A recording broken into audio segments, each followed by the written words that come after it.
Alright guys, welcome back to Gun Solutions. I hope you've found these videos to be helpful or at least entertaining. So I did some updates to my EDC and I wanted to go over a few of them with you.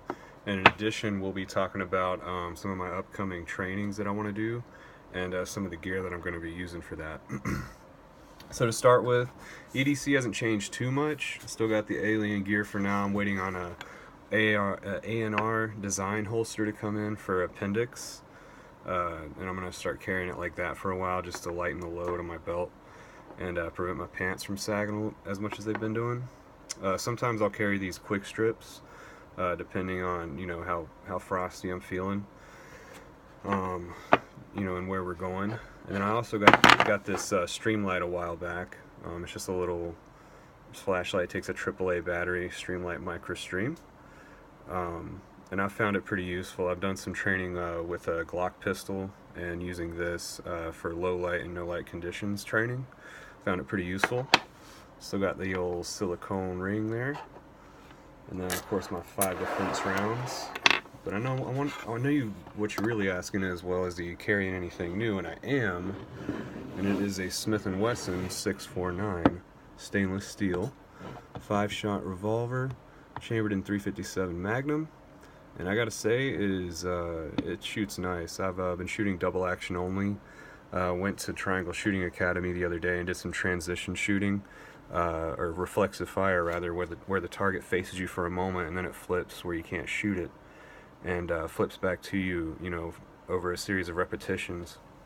And you can set the number. I set mine to 8, and I would practice reloading this guy here when the timer starts, so the target's moving. And so I'm under pressure to reload as fast as I can and safely as I can, and then get my gun on target. So once I got on target, I would start from the chest, push out, and fire a shot at point of aim. So I wasn't necessarily lining up the blade sights up here on top. I was just, sticking it out from my chest and fire. And just keep those arms like rails, bring it back in, and do that for 5 repetitions. And I got some headshots too. I had 3 seconds of edge time, which means the target does not face you, and then 1 second of face time where the target does face you. And that's, you don't have a lot of time. You got just enough time to punch out and pull the trigger, really, in that interval time frame. But it's a lot of fun. Also did it with this new toy here, a Stevens. Let me see if I can get it in the camera for you guys. A Stevens Model 320 20 gauge shotgun. Let's see here, I'll get you the info on the barrel. There it is. Bless you, sweetie.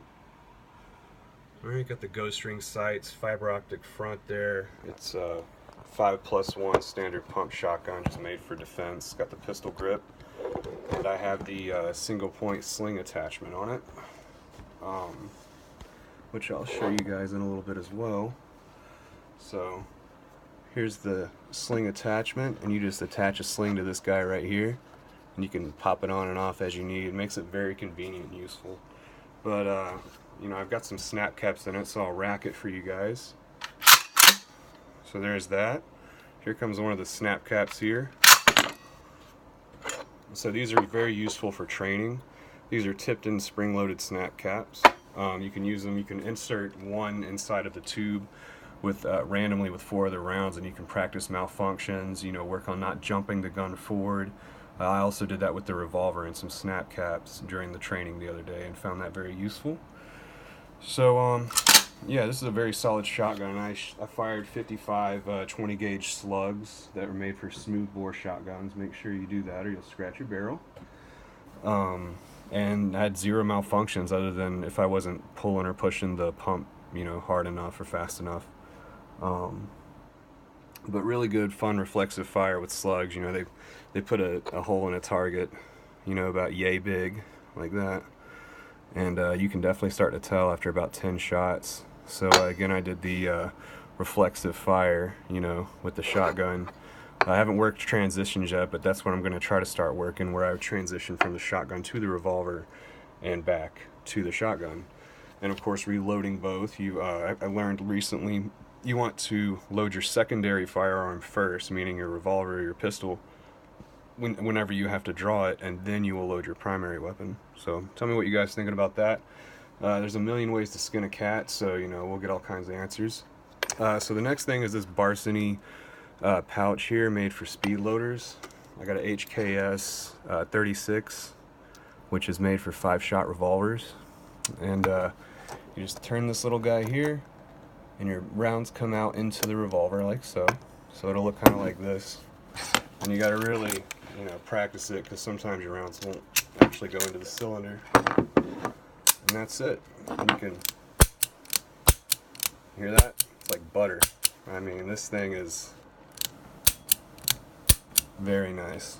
So there's that. And then we've also got the speed strip here. So, you know, you just, with those, all you got to do is kind of push them in like that, rotate the cylinder, and just keep it stable with your index finger here, otherwise it'll go up and down on you, especially when you're stressed out in a firefight. Alright, push them all in. He's good to go. So make sure you guys try out some snap caps with your training. You know, work on your malfunction clearing weapon drills and all that kind of stuff. And because those are very important skills that, you know, should be instinctual at some point, because they have to be. Your life may depend on it.